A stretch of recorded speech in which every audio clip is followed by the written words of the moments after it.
Hello guys, welcome back to my new video. तो guys आज की वीडियो में हम आयरन मैन की कंप्लीट आउटलाइन में कलरिंग करेंगे। तो मैं सबसे पहले यहाँ पर नीडेड इरेजर का यूज करके पहले आउटलाइन में से एक्स्ट्रा ग्रेफाइट को इरेज कर रहा हूँ। एंड इसके बाद मैं सिंपली कंप्लीट फेस में कलरिंग करने के लिए सबसे पहले रेफरेंस फोटो में लाइट एंड डार्क एरियाज को अच्छे तरीके से ऑब्जर्व करके मैं सिंपली यहाँ पर कंप्लीट फेस में कलरिंग करने के लिए सबसे पहले ब्राउन कलर का यूज करके कलरिंग कर रहा हूँ। एंड गाइस आप लोगों को रेफरेंस फोटो में जहाँ पर भी एकदम से ब्लैक पार्ट दिख रहे हैं, जैसे कि guys eye, eyebrow, nose and lips and beard and moustache में आप लोगों को सबसे पहले ब्राउन कलर का यूज करके ही कलरिंग करना है। एंड जहां पर भी आप लोगों को रेफरेंस फोटो में एकदम से ज्यादा हाईलाइट एरियाज दिख रहे हैं, सिंपली आप लोगों को उन हाईलाइट एरियाज को छोड़कर सबसे पहले ब्राउन कलर का यूज करके कलरिंग कर लेना है।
गाइज मैंने यहाँ पर ब्राउन कलर का यूज करके कंप्लीट फेस में कलरिंग कर दी है। इसके बाद जैसे कि आप लोग रेफरेंस फोटो में राइट साइड में फेस में देखोगे तो ब्लू सा इफेक्ट है, तो मैं सिंपली यहाँ पर कंप्लीट अपनी ड्राइंग में राइट साइड में ब्लू कलर का यूज करके कलरिंग कर रहा हूँ। एंड आप लोगों को सिंपली ब्लू कलर का यूज करके बिल्कुल पहले की तरह ही कलरिंग करना है। आप लोगों को जैसे कि रेफरेंस फोटो में जहाँ पर भी एकदम से ज्यादा हाईलाइट एरियाज हैं, उन हाईलाइट एरियाज को छोड़कर ही कलरिंग करना है।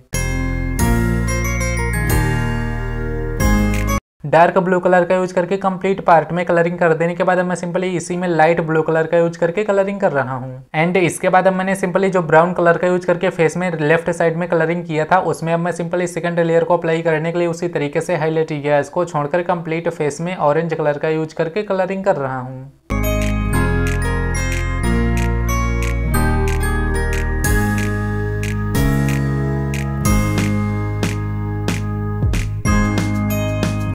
तो मैंने यहाँ पर ऑरेंज कलर का यूज करके भी कंप्लीट फेस में कलरिंग कर दी है। इसके बाद मैं सिंपल यहाँ पर जहाँ पर भी मुझे और ज़्यादा डार्क एरियाज दिख रहे हैं, मैं सिंपल यहाँ पर रेड कलर का यूज करके कलरिंग कर रहा हूँ। एंड इसके बाद मैं सिंपली लास्ट में रेफरेंस फोटो में जहाँ पर भी मुझे एकदम से ब्लैक पार्ट दिख रहे हैं, मैं सिंपली यहाँ पर डायरेक्ट ब्लैक कलर का यूज करके कलरिंग कर रहा हूँ।